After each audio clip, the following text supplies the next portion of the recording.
So here we are, San Diego Comic-Con is well underway, and by the time you watch this video, it'll actually likely be finished.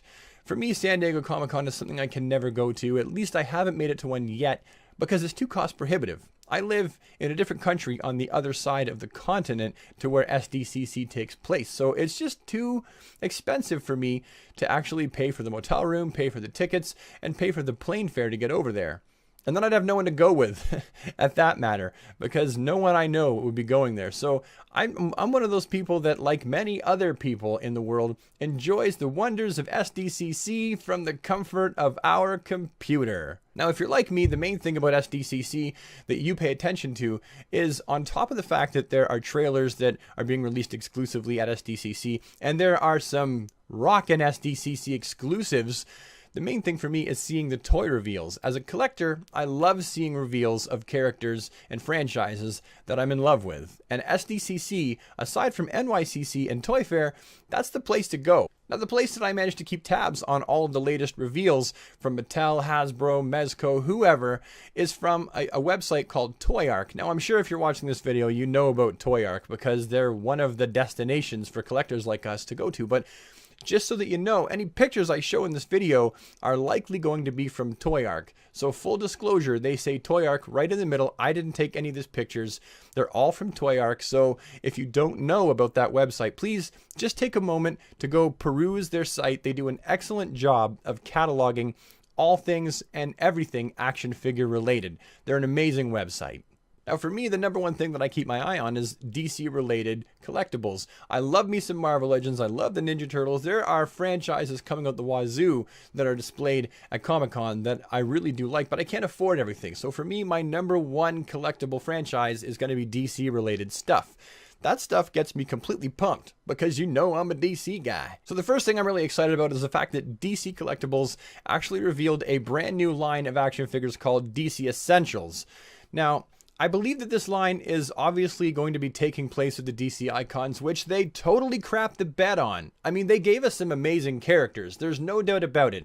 Some of the best renditions of some of my favorite characters have came out in that line, but they also crapped the bed in the sense that they messed up the scale. Some characters were too small, some were too big. Wonder Woman from the box set. And then they also just flat out canceled figures they'd already shown us.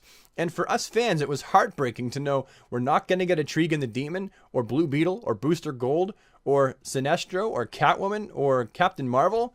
We're not going to get any of those. That's a real crap hole. And that's what they did to fans. Now, for me though, there is that ray of light in the fact they've given us the DC Essentials, which are going to be bigger, and they're going to have even more articulation. And as far as I'm concerned, I really do like the actual styling better than the DC icons. Currently, Batman and Flash are up for pre-order at Big Bad Toy Store, which I've already pre-ordered, and I can't wait for the rest to come up because I want to pre-order them too. I gotta have them in my life. Now, something else that I was excited about as a DC fan was the fact that Mattel trailed out a whole bunch of their Justice League-oriented stuff. Some for collectors and some for kids. Now, the stuff marketed towards children, you can tell it's going to be a little bit tougher. It's going to be to stand up to more children's play, and it has less articulation, which is perfect because kids tend to be less interested in articulation and more interested in just simply playing with them. While the stuff that's for collectors is the multiverse stuff, and it looks pretty darn good if you ask me. Not only do we get the Justice League, we get a regular Batman, and we get a Batman in the tactical suit, which, if you ask me, I'm not a big fan of the tactical suit. But we also get Parademon, and we also get an action figure of Mera, and we get two different versions of Aquaman. So that's pretty exciting, and to top it all off, we're going to get a 6-inch scale Batmobile based on the Batmobile in the movie. And that's probably the item out of all the Mattel items they've shown that I'm the most excited about is that Batmobile, because I could put any Batman I want in that, and there ain't nothing no one can do to stop me. So there. Now, I could go on for a really long time about all the really cool things at San Diego Comic-Con that I really liked, but I'm just going to refer you to Toy Ark because they have an entire extensive library of a ton of pictures that were taken there, and you can see everything that was revealed on their website. So just quickly before you go over to Toy Ark and have a look at that fabulous archive of photographs that they've taken, I do want to take just a moment to mention some of the things that I was dissatisfied with the reveals at San Diego Comic-Con. For one, Mattel did absolutely nothing to show us even the existing waves of DC Multiverse figures they've already taken the time to drag out and show us. In other words, we didn't see the Clayface wave, which includes Superman, Jessica Cruz Green Lantern, Batwoman, Two-Face, the Martian Manhunter. We didn't see any of those, and a lot of people wanted to see that,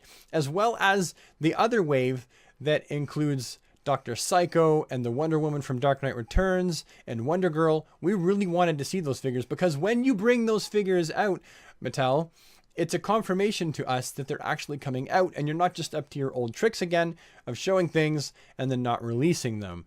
We really needed you to bring those out because A, it rebuilds hype for those figures, and B, it's a confirmation that yes, they are actually going to be released. Also, it would have been nice to see maybe just a small showing of the DC Icons figures that are left to be released.